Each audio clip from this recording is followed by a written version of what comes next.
Hey, how's everyone doing? Thanks for coming out tonight. I'm your Mayor, Sean Reardon, and it is actually great. We haven't done one of these public forums in a long time. There was a while that we were doing these quite a bit before the pandemic, and they're usually really great conversations and just a great way for the community to interact with us elected officials. So I am going to introduce Vice Chair of the School Committee, Sarah Hall, to come up and introduce our superintendent.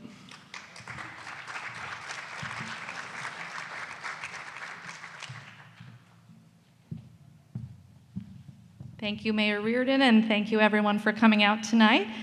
I did just want to mention that this is a follow-up to our May 2nd school committee meeting.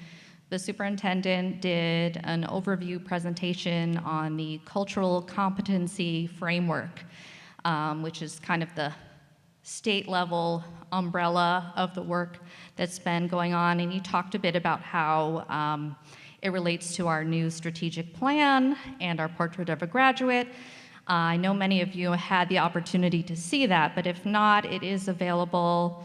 If you go to the NCM Hub YouTube channel, just look for the May 2nd school committee meeting. And also, the superintendent is going to come over now and start us off with a quick recap for those of you who weren't able to be at that presentation.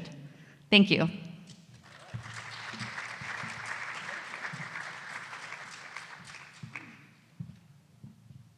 All right.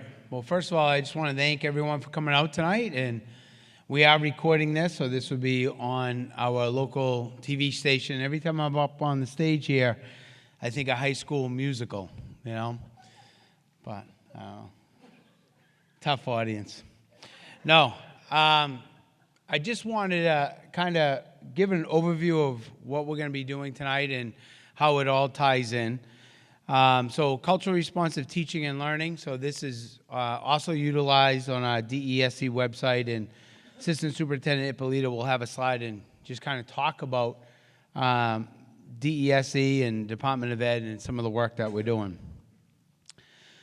So basically, in a nutshell, this is our mission for the Newburyport Public Schools. So this goes from our support staff to our teachers to our administration to central office, and creating an atmosphere that every child, every staff member, everybody who walks into this building or these buildings in our school district has a sense of belonging, has a sense of comfort, has a sense of a safe place. And ultimately, that's our big vision here as we go through a lot of the details on some of the work that we've been doing here in Newburyport. Not just during my tenure, even before my tenure. But it's really developing that sense of belonging for everybody. Part of the work that we've done this year, and to credit our faculty, support staff, principals, and administration, is really a comprehensive look at strategic planning. So throughout the summer, where we began, and throughout the fall, and into the winter, we worked with multiple focus groups on developing a new strategic plan and a vision and a portrait of a graduate. So we worked with over 750 community members, students, parents, faculty, support staff to get all of their input. And so the big themes that came out of that, of what do you want to see our graduates graduate with and have the abilities to do, these are the 5 areas that really came out glowingly. First of all, it's to create physically, socially, and emotionally well students. So when they leave the public schools here in Newburyport and they take on new challenges in life, if it's in college, if it's career, or if it's in the military, that they're physically, socially, and emotionally adjusted to the real world challenges. The second aspect of this focus groups in our strategic planning from the Newburyport community was making sure our students graduate and they're literate across all of the disciplines. The other piece that came out of our work with the community is making sure that our students graduate so they have the ability to be creative, they have the ability to be innovative, and they be problem solvers. The other piece that came out is our community wants our students to be civically engaged in today's world. And then lastly is truly to be prepared for life after graduation and having the ability to adapt and be flexible, as we all know that we all have had to do in the last 5 years. Very challenging times with the pandemic, with the situation in Ukraine, with all the challenges that we all face in this country as Americans. So the other piece is that we really wanted to take a look at is Portrait of a Graduate is looking at the economic forum, working with the Fortune 500 businesses and looking for what businesses are requiring, the top 10 traits that they require for their employees as they go into the workforce. And as you can see the top 10, and I'm not going to go through them all, but you can see how the work we're doing in the schools actually transfers into the workplace. So the work field, they're looking for people that are active learning and learning new strategies. Other very important aspect is leadership and social influence. And then the last piece is having employees that are resilient, stress tolerant, and flexible. And if you look on the left side under the type of skill, you look at self-management and working with people. Those are the two big aspects for the World Economic Forum of employees of today. So as we're developing our work here, there are 4 building blocks that we look at for cultural competency work, and then the other piece is social emotional learning. So for us, and what you're going to see tonight from each school is going to have a different aspect of how that's touched upon their school. But you're only going to see a snippet of that. Throughout the district, we do have extensive professional development for our educators. We also take a look at our program policies, development, and review, evaluation of all of our programming. We're developing school culture, going back to a sense of belonging for all people, is really looking at your school culture. And then what we're really excited upon is my last 4 years as superintendent is developing the student programming, student voice, and having our students today have constructive dialogue. So one of the questions that we received is on social emotional competencies and this SEL and kind of what does that mean?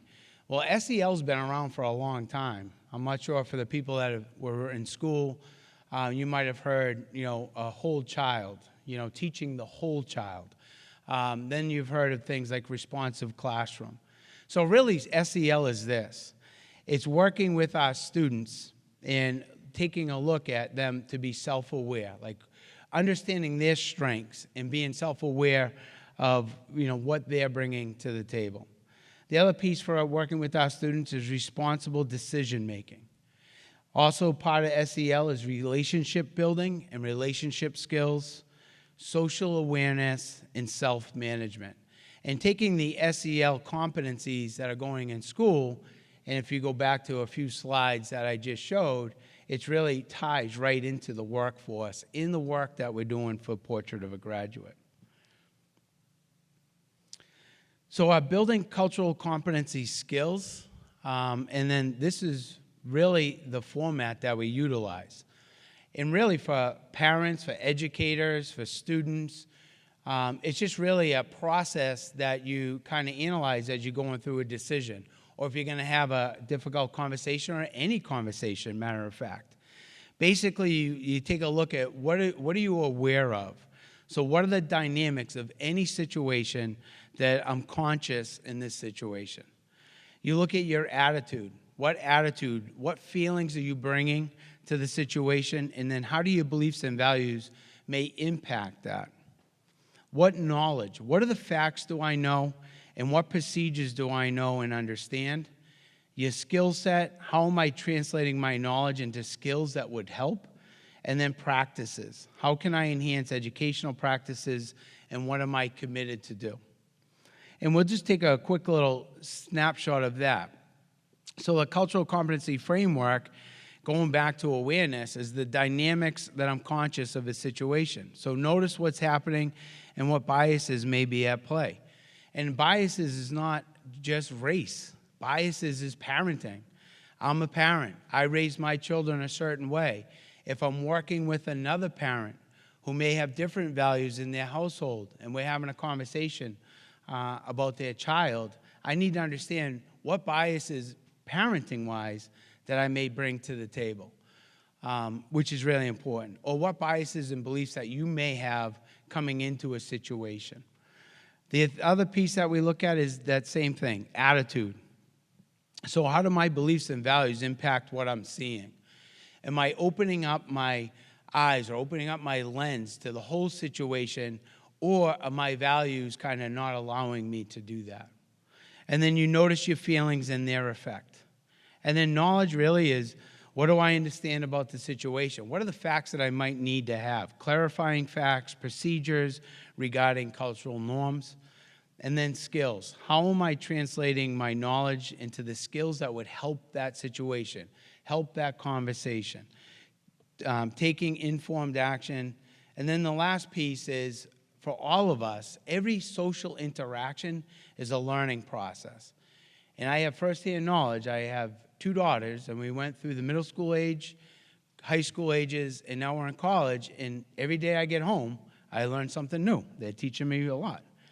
But basically, every social interaction that has gone well or may not have gone well, how can I create change, and what am I committed to do for new growth, new ideas as an individual? So really, we're taking this cultural competency framework and just really taking a step back before you going into a situation. So even for our teachers, before they're doing a lesson, they can kind of go through this self-check and self-awareness. So as part of that, through the social emotional learning that we kind of just gave a little snapshot, and then through the cultural competency work, there are also other aspects of this work that is mandated and encouraged, obviously, by the state and the federal government also. Just taking a look at this, we'll have Assistant Superintendent Lisa Marie kind of just touch base on that. So basically, the cultural competency can be even broke down, and parents are listening. This is helpful. Sometimes when we're talking to our children, it's, what do you know? What are the options? And then what are you committed? What are you committed actions to take to solve those problems? Very, very simple. And you can take that framework, as I said. It can be throughout your day. It could be when you're talking about race. It could be talking about parenting. It could be talking about homework. It could be talking about really anything. And it just helps frame a conversation so you have productive, constructive dialogue for a positive outcome at the end. So there's my 2-minute speech, and here's Miss Ippolito. We'll give her a round of applause. It's only one slide. We're not going to go through all the regulations of DESA. So my teachers will get a little nervous when they see that. There you go. Awesome. Thank you, Superintendent Gallagher. So I'm going to be talking about the work that we do. As Superintendent Gallagher has said, we are guided and governed by the Department of Education, the acronym DESE, lots of acronyms in education. And I'm just going to talk about a few of those tools that we use, and they're up on the one slide that I have. So first, we're going to talk about culturally responsive practices. It's not something that's done on the side or in addition to the learning that's happening in our classrooms. It's just woven into really great teaching. And a common misconception about culturally responsive practices is that it's only for those students who have been historically marginalized, when in reality, if we're following the vision of our district around Portrait of a Graduate and our goals for all students from pre-K to 12, it's really about building skills for our students to be able to function in this world and make it a more equitable place for all. So an example ties directly into the SEL competencies that Superintendent Gallagher showed, and you'll be seeing again in several spaces tonight through the different buildings, about students being self-aware. How do they see themselves in the literature that we're reading? What conversations can we have that are respectful and build people up instead of breaking people down? So that is a small snippet about cultural responsive teaching within our district, and you'll see elements of the professional development that goes around that through our various schools. The next piece I want to talk about is institutional self-evaluation. There's actually two parts to this. There's one about curriculum review, when we're looking at curriculum, and the other part is about how a district reflects its practices. So the state of Massachusetts has reformed its accountability practices for both districts and school in 2018. So it used to be that we looked strictly at numbers on MCAS scores with some other measures. Now the state is requiring us to also look at the student population according to their MCAS, but also our lowest performing students. And who are they, and why are they performing the way that they're performing? And so that list is released to us, and we look at all sorts of different data pieces to ensure that our students are getting what they need in order to be successful in their learning. Let's see. Let's make sure I'm hitting on my points, sorry. And then another thing that we do, for example, so an example of that would be our grade 4 ELA scores for students who are under the categories of Black, Latino, and Asian. So for the structural response, the constructive response piece, which is the writing piece, if you pulled out that subgroup, they scored 20 points lower than their white counterpart. So we would look at that and say, why? Why is that happening?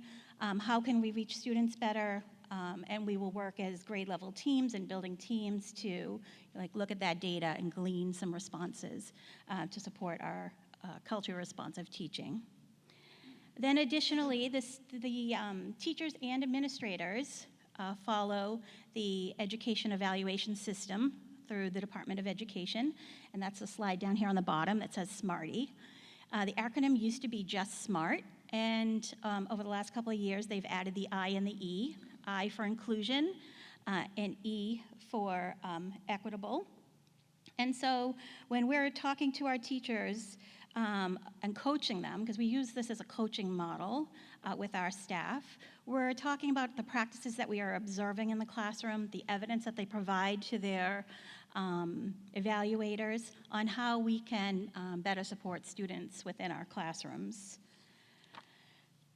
An example, I'll give you 3 different examples under educator and administrator evaluation. That one is cultural competency and proficiency. So what does the environment look like for all the students within the classroom? Are we including diverse backgrounds, identities, strengths, and are all challenges within the classroom respected?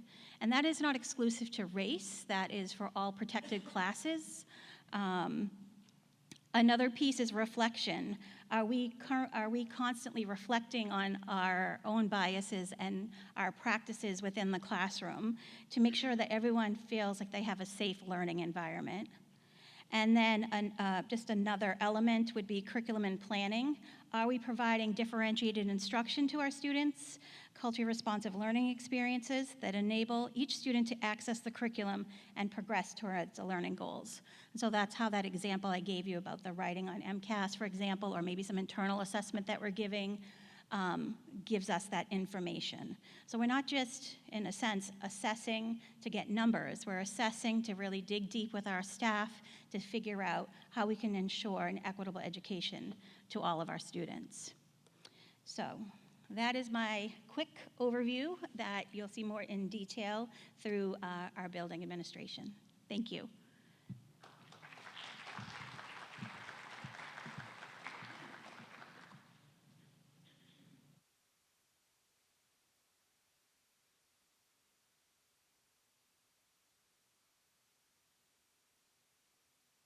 All right, first up is our Bresnahan principal, Miss Jamie Sokolowski. There you go. Hi, good evening.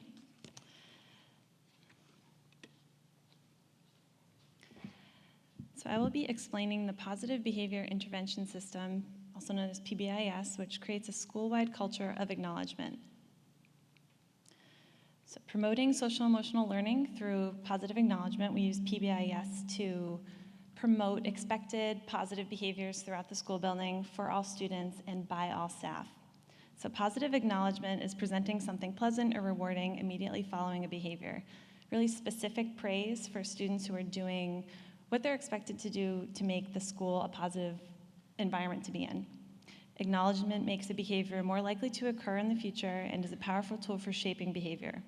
We use acknowledgement to develop the social emotional skills that were presented earlier in the presentations: self-management, self-awareness, responsible decision-making, relationship skills, and social awareness. Creating a school-wide acknowledgement system.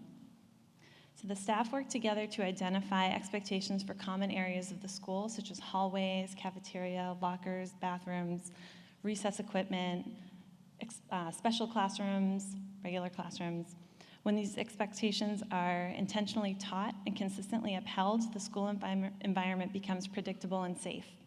So by explicitly explaining to all students how they are expected to behave in the various areas of the school, students all know what the expectations are and they can hold each other accountable. And any teacher, any adult in the building can also hold them accountable using a common language. Therefore, it's not scary if a teacher that a young student doesn't know reminds them to use a certain voice level or to follow the expectations. Everyone's using the same language and it's common throughout the school. Sharing expectations with the whole school community. School communication and procedures reflect the shared expectations. There are signs throughout the school to remind everyone about the expectations, and we have assemblies to teach and provide themes and a chance to explore these expectations in a large group. So one example of this would be signs throughout the school to remind students of the expectations in each area, posted in the bathrooms, posted in the hallways, the cafeteria. We also use voice levels: 0 for no talking, 1 for whisper, 2 for table talk, just a little bit louder than a whisper, and 3 for a presenter's voice. This past spring at the Bresnahan, we've had 3 assemblies. Our 3 common themes at the Bresnahan are be safe, be kind, be responsible. So we had a kindness week where there are all different initiatives about how to be kind in school. What does it look like? How can we be kind? And we had a kindness presentation. We had safety week where we talked about how to be safe in all the different areas of the school. What does safety at school look like? And we had firefighter Ken and Officer Kyle come in and do a presentation with all the students. And we had responsibility week. What does it look like to be responsible at school? How can we all be responsible together? And we partnered that with a personal care drive. So the themes and the expectations are explicitly taught for the areas of the school, but they can also be tied to broader themes, which tie to our social emotional learning, which tie to our portrait of a graduate. Intentionally teaching students how to meet expectations. Teachers design lessons to make sure everyone knows how to meet expectations. And if there are patterns of students not meeting expectations, then we reteach the lessons. Reteaching can take place in a whole group. If a certain class is struggling in a certain area of the school or with a certain behavior, a teacher might take the opportunity to reteach to the whole class, or it might be done more on the individual level as needed. But again, it's common language. All the students know it, so it's less of a disciplinary action, more of just a reteaching moment to raise the student up to meet the expectations. We always acknowledge students when they are displaying expected behaviors. This fosters a welcoming and positive climate. It focuses staff and students on desired behaviors rather than, again, focusing on negative or any disciplinary action. It's all about bringing the positivity into the environment. It creates a culture where desired behaviors are the habit and reduces time spent with misbehavior and correcting misbehavior. So for our professional development at the Bresnahan and also across the district, this is never really done. PBIS can be fully rolled out, but teachers are always reflecting and evolving and making sure that the PBIS plan that's in place fits the school. I know that at the Bresnahan, we're really excited to continue the work with PBIS and bring even more elements of the program to our students in the fall. We have a building leadership team, which will focus on continuing to look at and reflect on our PBIS to continue to improve and implement. As teachers, we practice what we preach. We always model expected behaviors for the students, and the best way to bring PBIS into the school is to have every adult be on board, consistent, every single day. PBIS is also taking place at the Mullen, the Nock, and the high school. So the Bresnahan is the foundation for our youngest learners learning how to work together in a learning community. And then you'll be hearing from Tara, Nick, and Andy, the upper grades, on how PBIS is the foundation building upon the work that they're doing there. All right, thank you.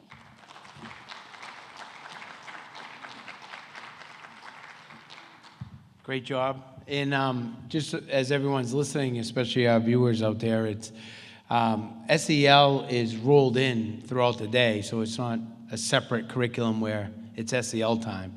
Just really utilizing every social interaction throughout the school day is a learning opportunity for kids. All right, at this time, we'd like to bring up Miss Tara Rossi, Mullen Principal.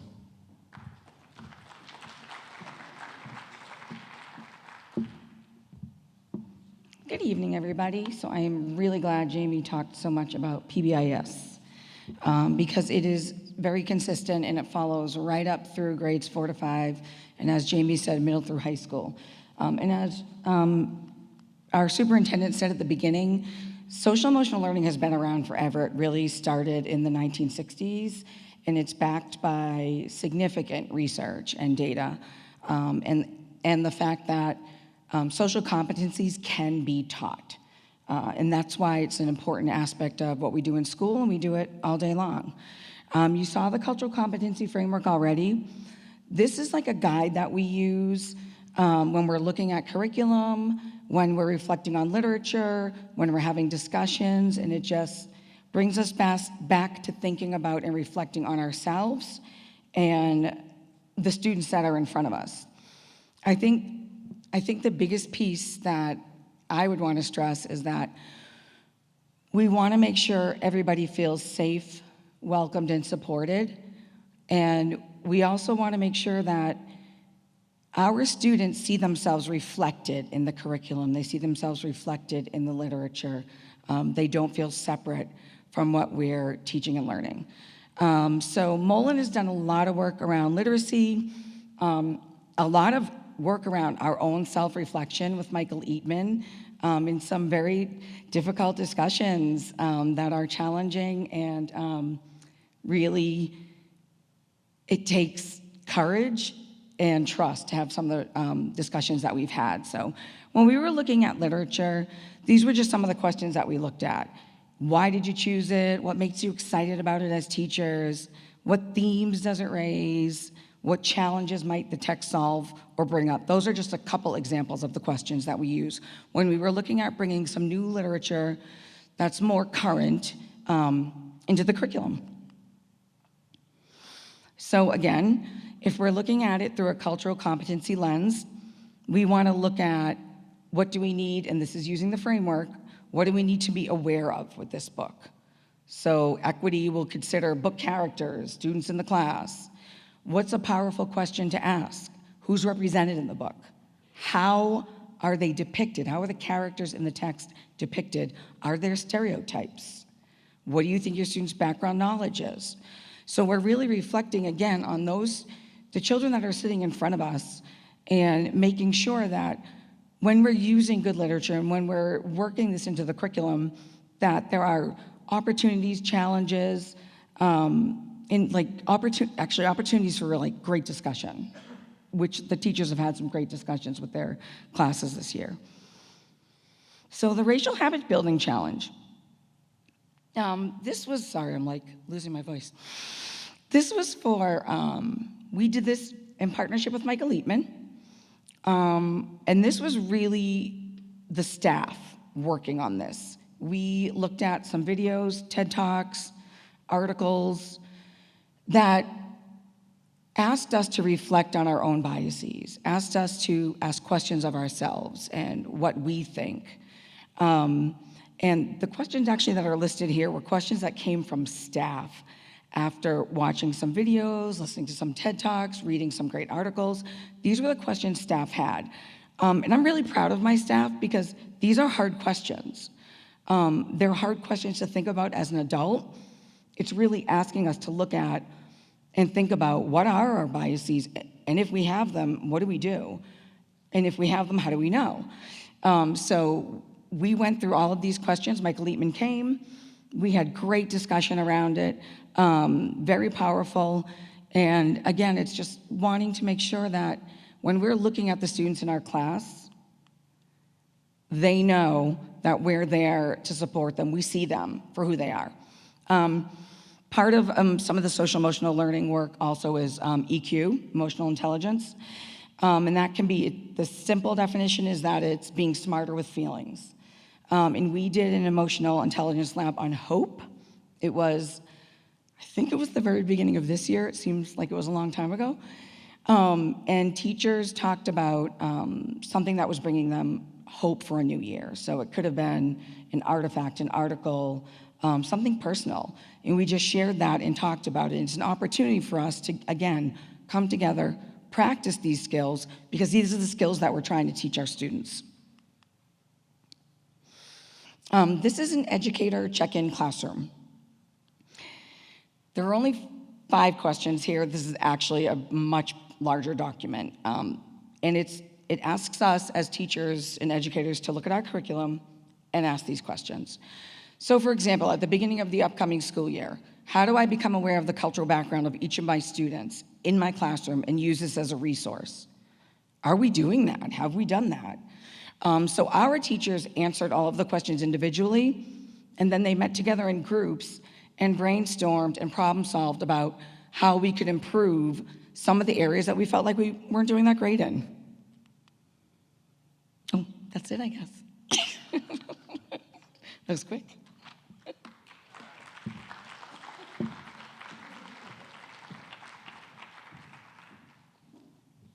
All right. We're giving little snippets, as I said, of a lot of this work is going on in every school. Each principal is taking a portion of that. I also want to mention that Ms. Rossi is also a trauma-sensitive trainer. So dealing with classroom trauma for our students, as we all know, year to year, families and students are dealing with a lot of different aspects. Could be unemployment, could be a parent losing a job, could be a divorce, could be a death in the family. There's so many things year after year and throughout the school year that a lot of our students bringing to school and are in those classrooms. So having our teachers kind of talk through a lot of this work just really has us reflect on how to best support and care for our students. So I just want to thank her for that. And a lot of the work that we're doing is really train the trainer model. So we have trainers coming in, working with the administration and the teachers to eventually, so we are all now the experts on how to work with our kids and families. So that's just my piece there. So at this time, Mr. Marcos, Principal of Nock Middle School.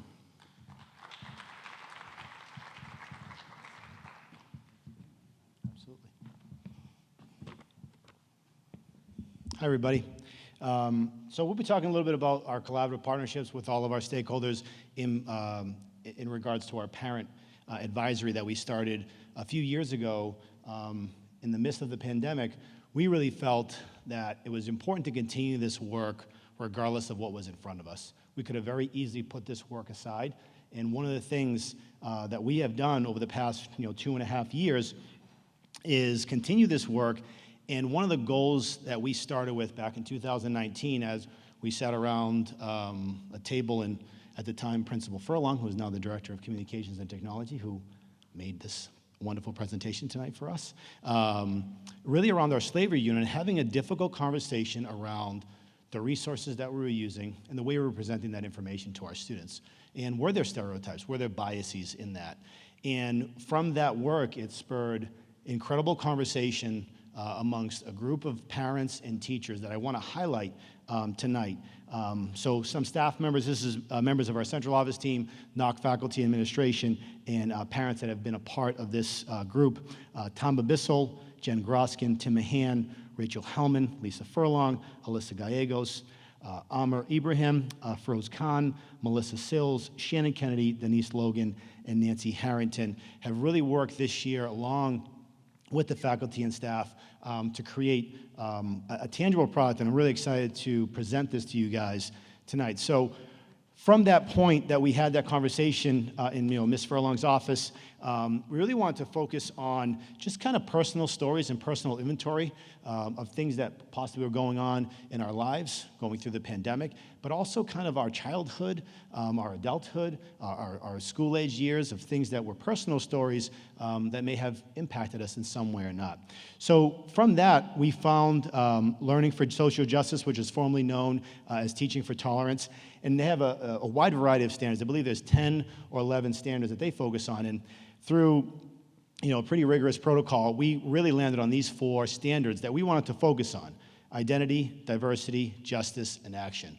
And I think one of the things I'm hearing, I hope you guys are hearing as well from our superintendent and the work that we're doing and our other building principals is, yes, this is a lot of work for our students, but it's also the work of our educators that we're taking on, because we're the ones who have to present this. We are the ones that have to take the lead role and present this information. So when I look back at the slide that Superintendent Gallagher opened up with around our, the top 25 skills, the top 10 skills for 2025, Fortune 500 companies. When you look at problem solving, when you look at self-management, when you look at technology use and development, these are all skills our teachers need to have. So it's imperative that we continue to do this work with our staff members to continue to influence and greatly benefit our students. So from here, we really recognized at the Nock that we were doing such a great job around the cultural competency framework. We're really having those tough discussions, but again, we wanted something tangible. So working with our parent group, we focused on 3 target areas where we thought we'd have some significant impact. And again, I'm really happy to present this information. And the 3 areas that we focused on was library collection, our curriculum and resources, and student disciplinary practices, really taking a look at were there biases, were there stereotypes in these 3 areas. And through the work, and again, this is not complete, this will be ongoing, but looking at our library collection, we've taken a look at updating the collection of our library, and then also giving parents an avenue for the library collection. If there are any questions, there is a process to go through to challenge any books or resources that we are presenting to our students. We've done an excellent job in increasing percentage of titles purchased that are focused on the history and learning of historically excluded groups.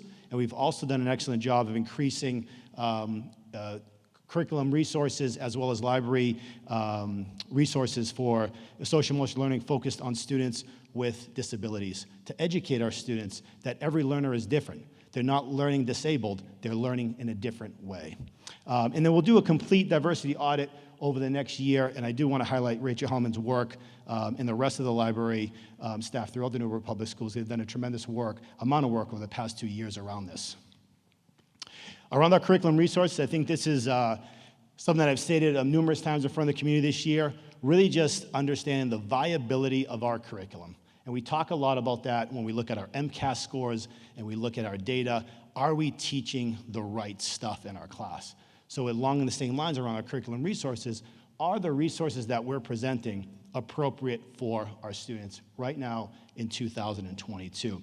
So again, another thing that we've been able to do this year is take a look at our cultural competency framework that both Principal Rossi and Superintendent Gallagher highlighted, but then lead that into staff-led equity protocols. So this is an opportunity for our staff to take lesson plans and say, here's my unit on fractions, something that you think there might not be any biases in, but really taking a look at that and saying, what are these things that we're presenting to our students and how are we presenting?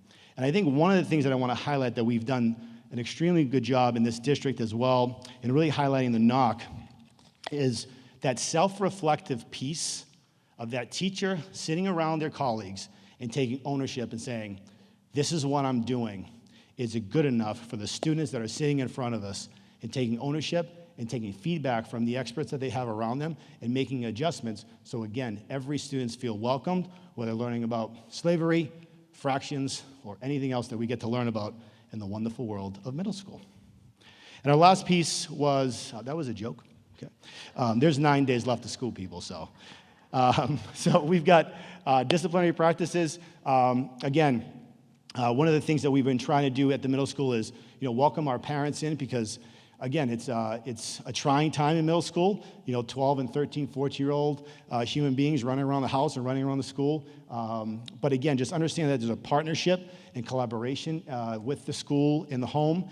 So we invited some parents in to do a workshop, understanding the middle school years, and we're all in it together. And that was really the message there. So it was great. It was very well attended. And the last two things, again, looking at our vertical alignment with the high school and obviously with our elementaries. So rather than having these punitive disciplinary consequences, suspensions, in-school or out-of-school detentions, we've really tried to take a more restorative practice approach and really looking at an educational piece. So do we still suspend? Do we still give detention? Yes, we do. But in addition to that, rather than disenfranchising our students that may have that consequence, really bringing them back into the fold, welcoming them back into the building, or in lieu of a suspension, creating that educational piece. Sometimes it's around microaggression. Sometimes it's around bullying. Sometimes it's around some form of harassment where our students may need some coaching and just some awareness themselves to be able to grow up a little bit in that sense and get exposed to more information saying, I didn't know that was a microaggression. I didn't even know what a microaggression was.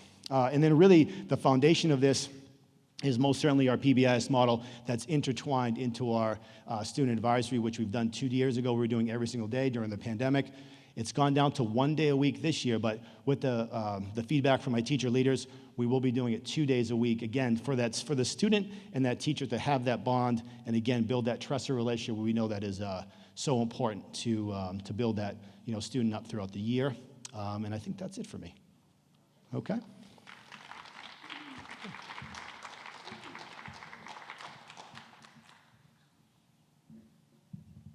Awesome. Just for Mr. Marcos, if you have to tell the people that was a joke, it's not a joke. So I did that earlier. I just also want to credit Nancy Koch, our special education department, along with Tim Potts, our behavioral health coordinator, who are also part of these conversations. And Nancy and the team chair is just really giving us feedback as we're looking at our curriculum and library and all of that. So thank her. She's out there somewhere. At this time, there you go, right there. Nancy Koch, Tim Potts. All right. Give them a round of applause. There you go. All right. At this time, we're really going to have Mr. Wolf and kind of talk about the last area, which is our student programming. So, Mr. Wolf.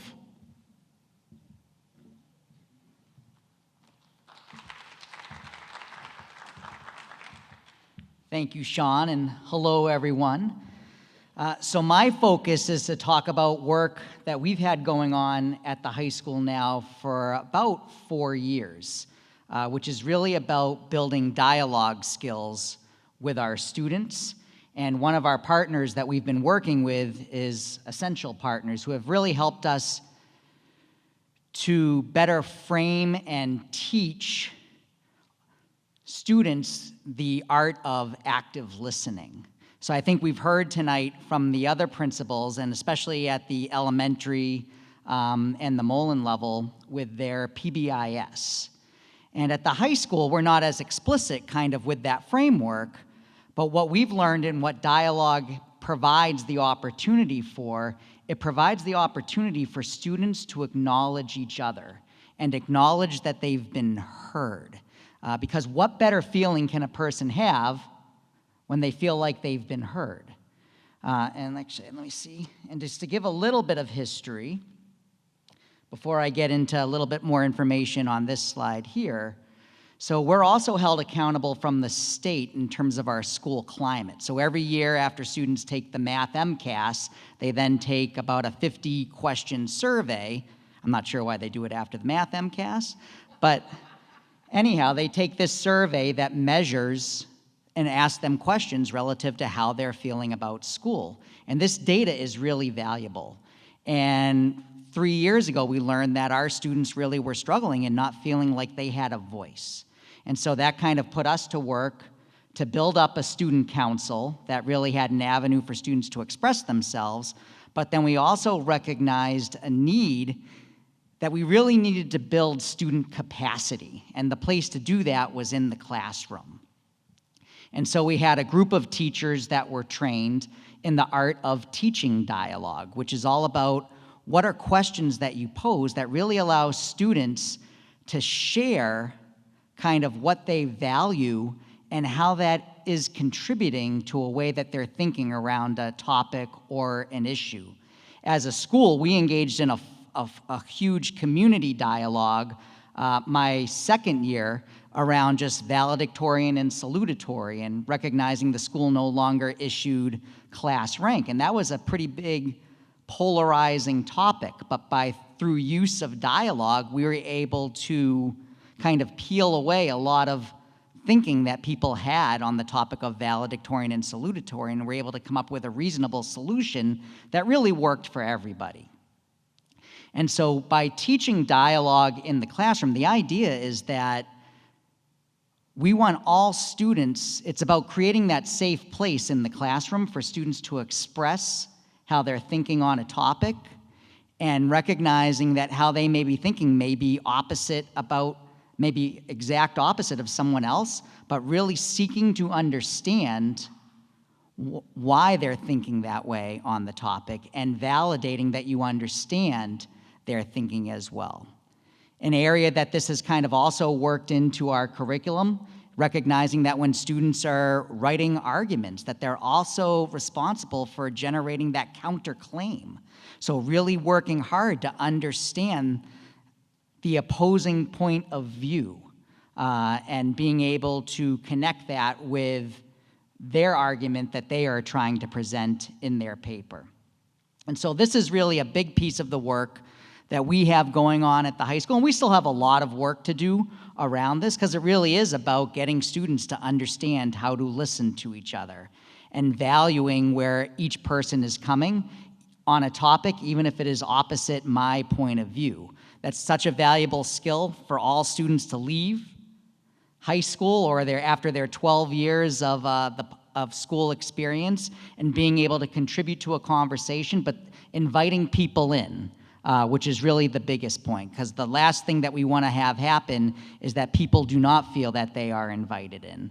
And that's a big piece of the work that we have going on at the high school. And just to give another example, so where this primarily had started, we had a group of teachers that were in the history and English department, but it really has expanded even beyond those areas. And we've had our environmental classes where the teachers are able to pose a question just around environmental issues and things that impact policy, and students come from all angles on that.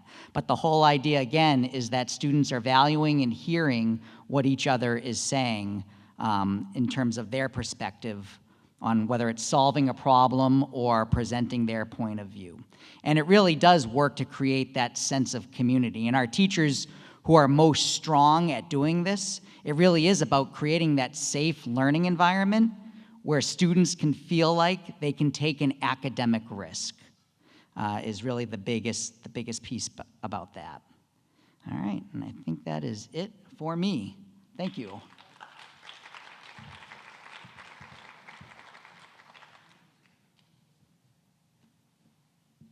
All right, thank you, Mr. Wolf. Yeah, the constructive dialogue and working with the teachers in the classroom has been just tremendous, having our students at the table. You know, and that's that whole key, finding common ground, understanding where each perspective is coming from, common ground and compromise. At this time, I just wanted to thank, we also have multiple community partners within the Newburyport, and which have been great supporters of a lot of the work that we do, but also really supporting our students and families after the school day. And that's Newburyport Youth Services, Newburyport Human Rights Commission, Diversity, Equity, and Inclusion Alliance, and then the District Attorney's Office provides a lot of resources for us.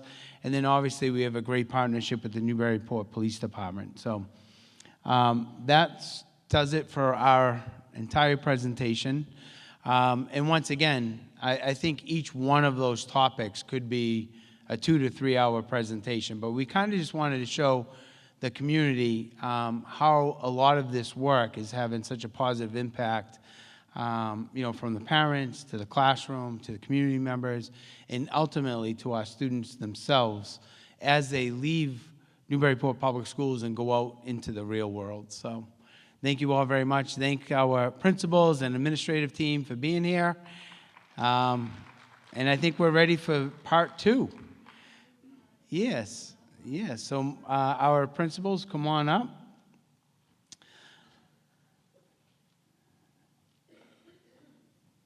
I think also Ms. Koch, Mr. Potts. Yes. Yeah, why don't you come on up, Ms. Koch and Mr. Potts.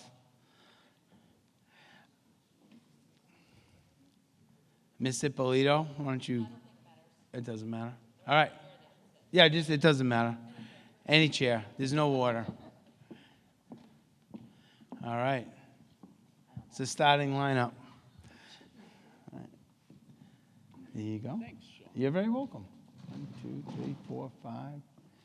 Ms. Ippolito, come on up. Look at that. Perfect. All right, so I guess now it's for Q&A. Does this work? Oh, yeah. If you wouldn't mind, Superintendent, just introducing some of the folks up there who didn't present earlier. Yes, absolutely. Thanks. Here to my right is Mr. Tim Potts. He's our behavioral health coordinator for the district, and his job is really to coordinate a lot of our social emotional programming, our therapeutic programming, from the Bresnahan all the way up to the high school, assisting us with that coordination. So that's Mr. Potts, and the middle there is Miss Nancy Koch, Pupil Service Director, Special Education for the district. And I think everyone else spoke. All right. So we are starting this about 10 minutes later than I hoped, but just so you know, we can go up until 8 if we need to. I'm really hoping to get to all of the questions if possible. There were a handful of questions submitted in advance online, and I have these here. I do see at least one person here who submitted a question. I'll give you the option of asking it in person if you want to.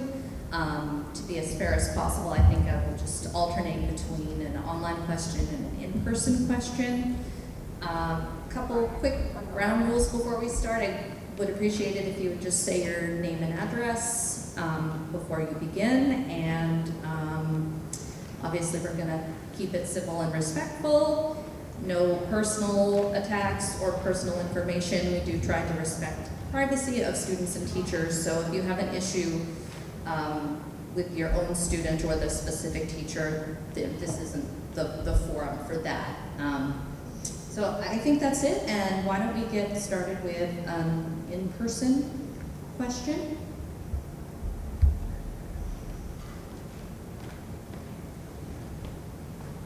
Actually, if you wouldn't mind, I am a teacher, I'm just thinking if everyone could hold up their hands who is hoping to ask a question, just to give me a sense of how many questions we have in the room. Oh boy. Okay. Well, I will do my best to get to as many as possible. If you have a comment as opposed to a question, I would ask that you send that in the form of an email afterwards, just so that we can really, take advantage of our panelists here and opportunity to ask those questions. Right. So let's start over here. Really up to you, whatever you prefer. Yeah. They can hear you. Okay, my name is Carrie Glenn. Thank you for having this. I'm at 10 Salem Street. And I guess my question with this curriculum being kind of sprinkled and woven in, how are there going to be measurements of it, of the effectiveness of it, like we have for the academics? Like math and history and those, so how are we going to measure the effectiveness of it? And when can we expect to see a routinely online updated resource page and lesson plans that are related specifically to the SEL curriculum and the comprehensive sex education? And how will the schools handle when the parents do not want their kids participating in the specific material? Thank you. I'll take the first measurement piece of your question and add some more, and then encourage anybody else who wants to jump on.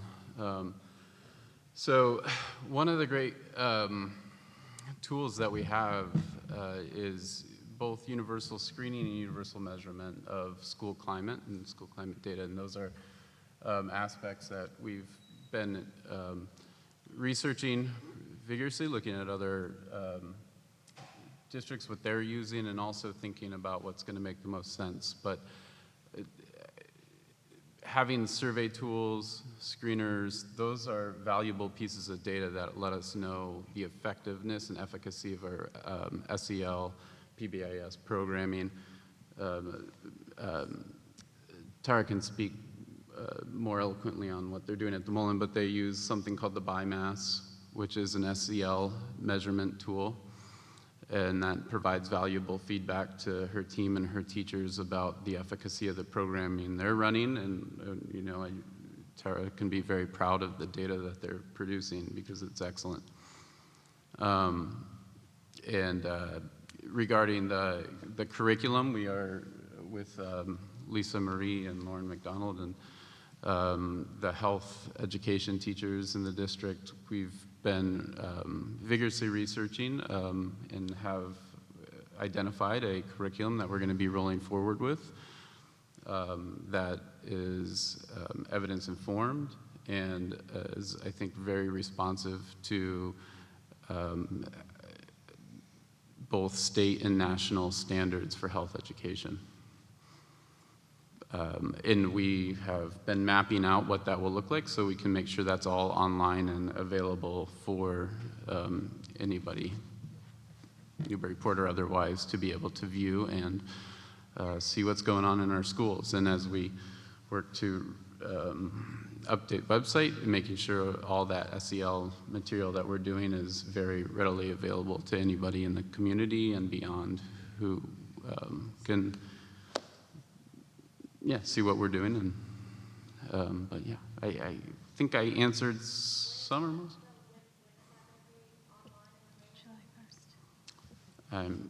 Lisa Marie, July 1st is what I hear. The second piece was how will, the parents who may not want their kids to participate in specific lesson plan, sorry. Yeah, so from a building level, I mean, if there's any, there's always passive opt-outs on certain things, very similar to like the SBIRT that we give.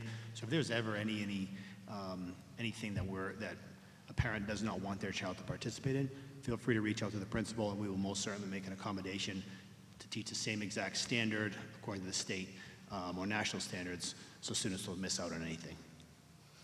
And if I just speak on the human sexuality aspect, school committee policy and also Mass General Law gives the option for parents to opt out of any of the sexuality units that are being taught in school. You did the same thing when the syllabus is released and when the teacher is going to be talking about human sexuality, and when that unit comes up, parents are notified and you can opt out. So then the child is given an alternative curriculum during that time.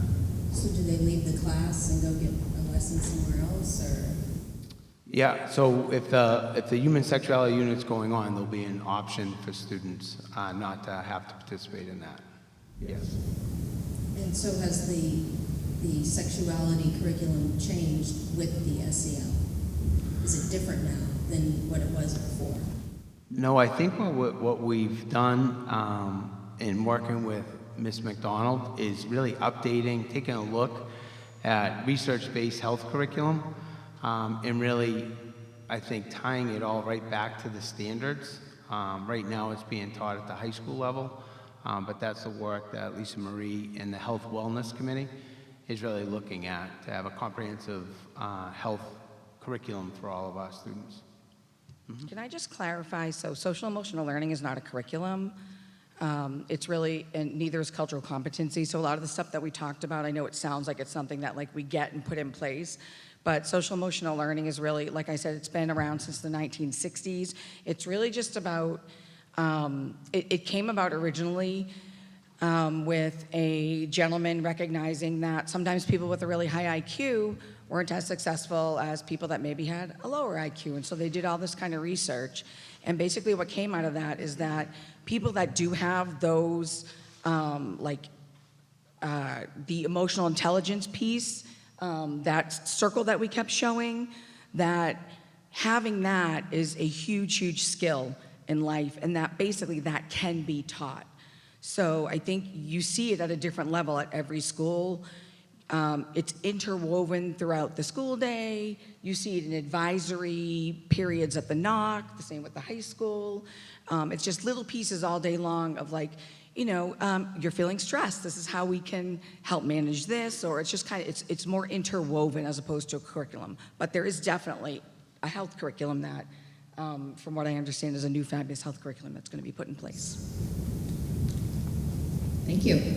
I'm going to go to an online question. This was from Tatiana Lucente Stabile. Probably said that wrong. Are you here? Okay, so she lives at 402 Merrimack Street, and her question is, are there any after-school activities or clubs planned at the school level for the next school year for Mullen kids? So I'll give that. Sure. So historically, pre-COVID, Mullen kids would take a bus and participate. This is when, this was before we went to the time change in our schedules. Our Mullen students could get on the buses, because the buses would go to the Bres and pick up the Bres kids. And students could participate in youth services programming that was happening at the Bresnahan. What we have right now is every teacher offers an hour after school once a week. We have some programs that are by lottery. Andy and I are in contact. We tried to get a program up and running for 4th and 5th graders, and we didn't have applicants. We didn't have the staffing for it. So, that's something that we work closely with Newburyport Youth Services on. The program that's, for example, at the Bresnahan, it's not a school-run program. It's a program that's run by Youth Services, and there are other alternative programs for after school in the neighboring communities that some of our students go to. I would love to have more offerings for our students after school, and again, always work closely with Andy and seeing what we can do to develop that. Thanks. So maybe stay tuned. Yeah. Right? It might be. Okay, great. Another question from the audience. Hi there, everyone. Thank you again for putting this forum on. Appreciate it. I'm Mike Brennan. I live at 16 Eagle Street. Maybe this was a good segue to my question, Ms. Rossi, in the explanation of SEL as not being a curriculum. And I guess I would define it, and we could debate this, but I would define it as an ideology that drives curriculum. And although it's been around since the 1950s, in 2019, there was a major change in the ideology of SEL, and the concept of what ideology of transformative SEL was introduced. And there was a very academic paper on the CASEL website, which I know is CASEL is, I think, very much involved in a lot of the programs that are being implemented in your public schools. The second step being one of them, if that's still available. I know it's been around for a while. But second step, if you go on the website, it's a transformative SEL program. And so I guess my question is, and thank you for listening to my rant there for a second. My question is, would it concern you, and does it concern the community, to learn that that academic paper, which to me is the foundation, the ideological foundation of transformative SEL, again, it's on the CASEL website. If you read that paper closely, it's basically advocating for transforming our society from a capitalist society to a socialist society. It's trying to divide our children by race by introducing concepts like white fragility and white privilege. And it's trying to do all this in a manner where it's teaching our children from the youngest levels. And everything you put up there, you can't argue with a lot of it. It all seems very good. But my concern is, how do we protect ourselves and our students from this ideology, which exists, it's there, I'm not making this up, we can all go look it up. How are we going to protect this from infiltrating our schools? And I would argue it already has with some of the things like the summer reading program, the list, where the other thing the ideology teaches of our country is fundamentally flawed and racist, and was built on the backs of slavery and racism. So I guess sorry it's long-winded, but I just kind of wanted to get that out there. Thank you. I think, if you don't mind, I think when, for us in Newburyport Public Schools, I think we go right back to that wheel, right? The social emotional learning wheel, and that's the work that we're doing. Really just working with the individual student in those 5 domains. And every child that's in front of us has a different need. So, we're not promoting or the other background that you brought up. We're just really focusing on the students that are in front of us. Just briefly, though, I want to make sure I can get to some other folks too. That's fine, I appreciate that, and I trust that's your intention, but you're purchasing these programs that are based on that ideology, and how can you possibly, with everything that all of these teachers and the administration has to go on to quite simply try to teach our kids reading, writing, and arithmetic, how can you prevent that ideology from infiltrating our classrooms and ultimately our kids? And ending this debate about capitalism versus socialism before our kids even get old enough to be able to think for themselves. I mean, that's, you can say that you're just doing that, but you have programs and systems in place right now, and I've given you examples through email of where it's happening. How are you going to prevent it in the future? It's easy to say you're just focusing on those things, but you're paying for things that the ideology is embedded into. Thank you. I feel like there's so much research on the Castle website, so I could do the same thing and pull up some research that, again, like explains the neuroscience behind teaching social emotional learning. Second Step program is anti-bullying, and it's a program that's, again, teaching kids to be able to reflect, be able to ask questions, to make people feel welcome and supported. By no means does it have, there's no white privilege in the Second Step program. I feel like that's truthfully stretching it just a little bit because, and I'm totally familiar, and I've been doing social emotional learning for my entire educational career. And again, what we're teaching kids around social emotional learning is how to interact with others. So when Andy got up and spoke about kids listening to each other and being able to hear other perspectives and talk to each other and debate and disagree kindly, those are all the skills that we're building in them with the social emotional learning. It's, like I said, it's not a specific curriculum. There are lots of pieces that go into it, and it's very, very much research-based, which is also on the Castle website.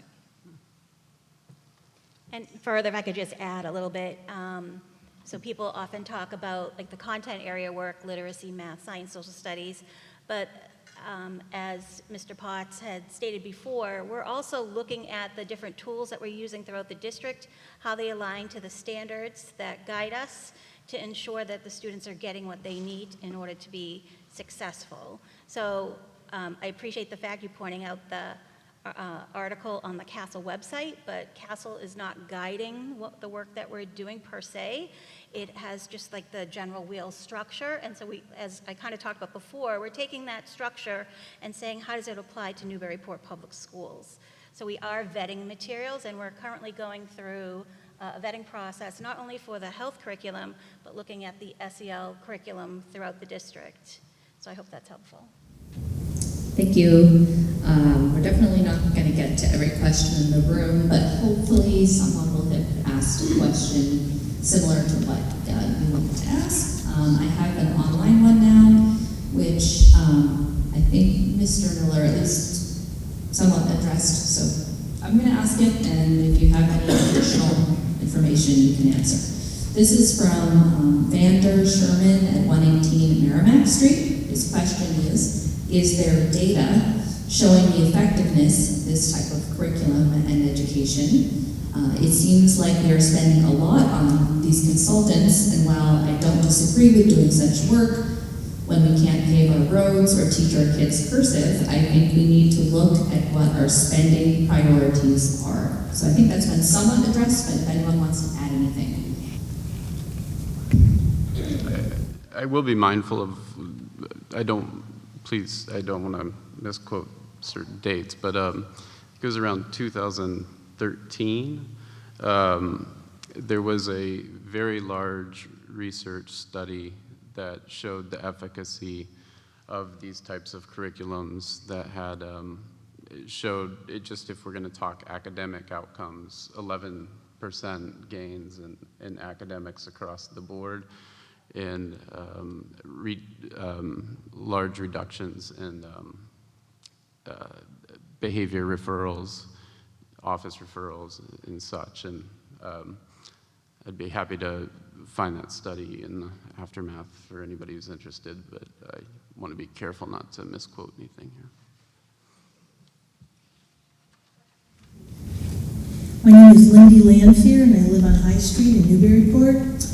And according to the Newburyport fall of 2021, the cultural and competency initiatives, the Bresnahan and Mullen used the second step curriculum to focus on building students' understanding of their own and others' identities, and to address cultural diversity and bullying through lessons on empathy, impulse control, problem solving, anger, and management. Sounds great. And the second step program is approved transformative social emotional learning programs of CASEL, which stands for Collaborative for Academic, Social, and Emotional Learning. According to CASEL's own website, social and emotional learning is implemented with an explicit goal of promoting educational equity. To most educational activists, equity translates into equal outcomes. CASEL's former CEO, Karen Nimi, said, "We believe that our work in social and emotional learning must actively contribute to anti-racism, and that social and emotional learning can help people move from anger to agency and then to action. Anti-racism is an ideological doctrine, and CASEL has chosen to make themselves ideological and partisan and political, and that's what we're bringing into our schools." They did this by stating that the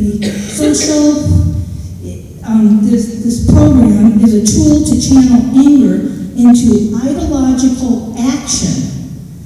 So please explain, this is my question, I know it took a while to get there, but please explain why the Newburyport School District seems to be focusing on turning our children into political activists and forcing everyone to use the same ethics and moral values, and instead of teaching them actual academic subjects like reading, writing, science, and math. Thank you.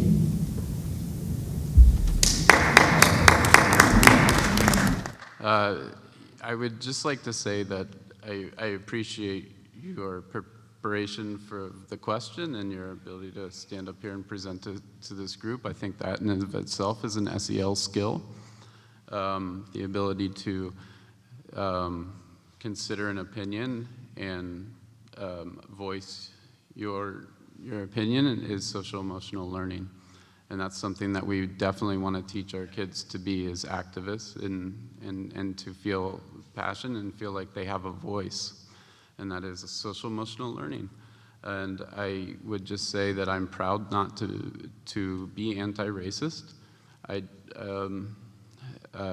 don't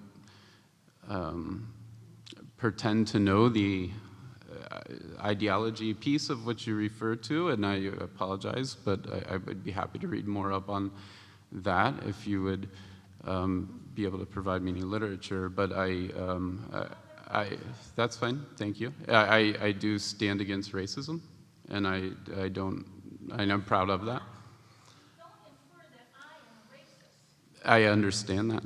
I do understand that. I just want to say that I think that the value of understanding others and appreciating others is SEL, and it also SEL is being able to set goals, to be able to have a dialogue with somebody, and it is absolutely everything that was presented earlier and so much more.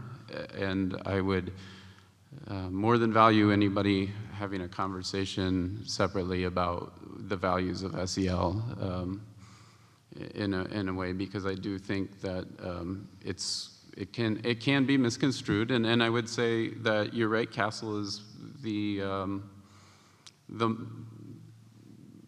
leader in education and promotion of SEL, but we are not Castle. And I do believe that, an SEL skill is critical thinking. And I value our ability to think critically about the curriculums, the mindsets, the growth mindsets that we're promoting in our children. Thank you, Mr. Potts. Can I add one more detail to that? Well, he never answered my question about academic subjects. Isn't there any value or any discussion at all about reading, writing, science, and math? Well, the core language that we're using, starting at the Bresnahan, is kindness, safety, and responsibility. When they get to the Mullen, we add on respect, and when they get to the Nock, we add on awareness. And all of those common values tie into all of the academic work that we use. And they're very broad values that I think we can all agree that we want all of our students to feel kindness, respect, responsibility, awareness, and safe when they're at school. I'm going to cut that one off here just so that we have time for a few more questions this evening. This one was submitted online. I'll stand. This is from Marianne Vesey at 10 Kent Street. This one's a little long, but bear with me.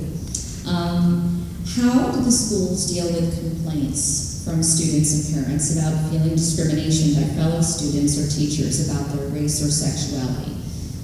Example, that there are lower standards for people of color, that they don't have the innate ability of white students, that pronouns don't matter, that they're too young to know about sexual identity, or are just trying to be cool, in quotes, by talking about it. How do you work with students or teachers who might be the offenders, students who overhear it, and the student who feels marginalized? Right, and I can jump in on that one also. So it goes all the way back to the work we're doing in creating a healthy and safe, supportive school culture. And when students and staff are feeling safe that they can bring concerns forward, we obviously have a process in place, as we deal with complaints, if it's bullying, discrimination. And the other piece that's been, I think, instrumental for us also is adding a lot of our adjustment counselors into the buildings along with our therapeutic programming. So I think it's like twofold. I think the first step is kind of what we've established for our students and the staff, and creating a positive school culture where people do feel like they belong and can come forward. And once we have a report, then we follow our process, and then we follow up with the parents and go through a complaint process.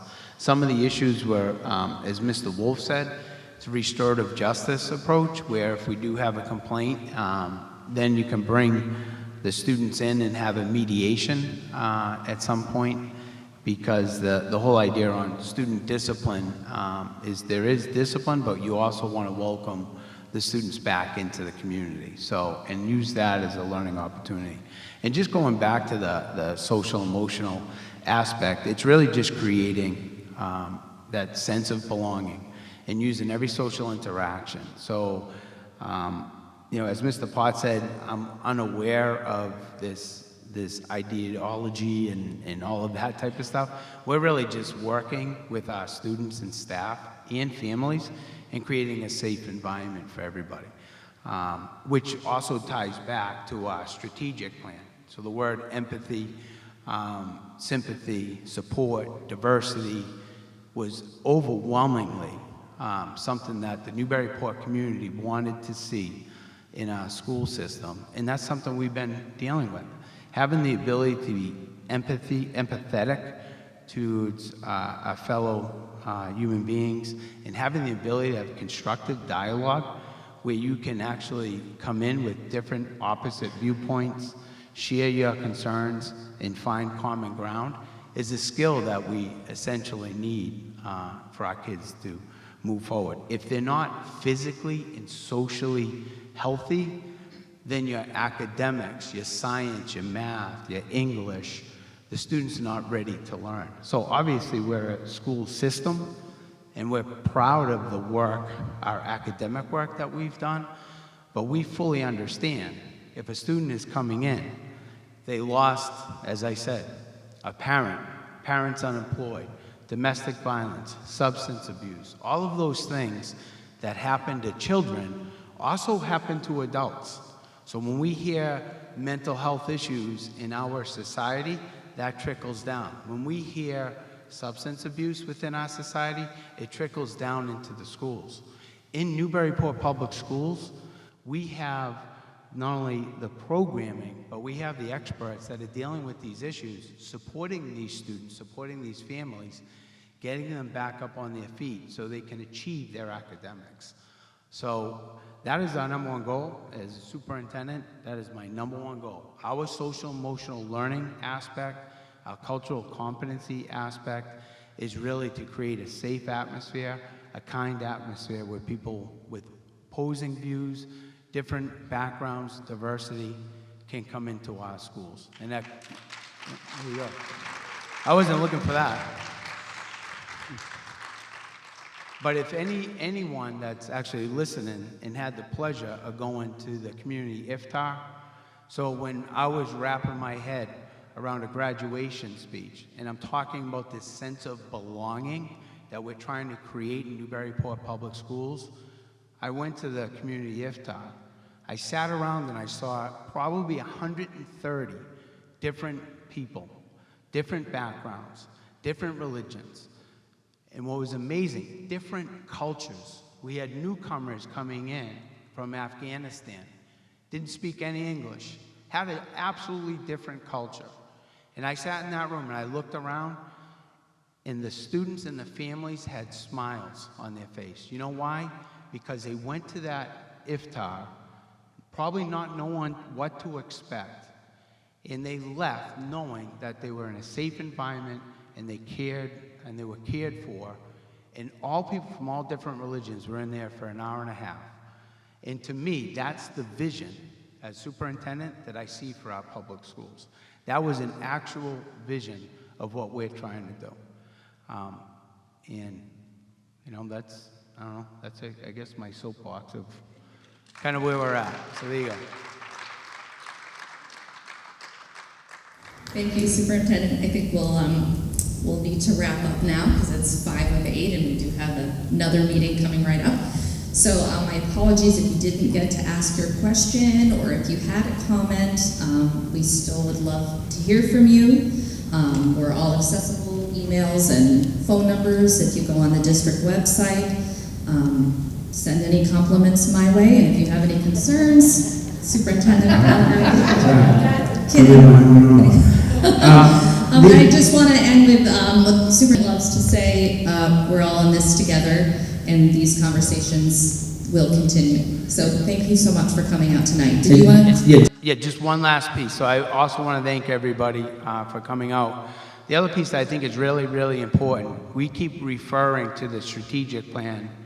I really would like to have our audience members and people taking a look at what has come back from our focus groups. It was the first time. We had over 750 people participate in a strategic plan. So I think the administration did a great job in getting voice from multiple people. But take a look at that and look at what the traits that this community wants to see our graduates, and then you'll see a lot of those traits that were kind of mentioned Obviously, being well-diverse and well-informed in curriculum, but all of those soft skills that are essential for our kids once they graduate into the real world are essential for them to be successful. So I think that's also very, very important. That's driving a lot of the work that we're doing is from the input from over 750 community members and faculty and parents in this community. So I think you'll see the ties and the connections to the work that we're doing here to the strategic plan. So I hope that will be a little bit helpful. So there you go.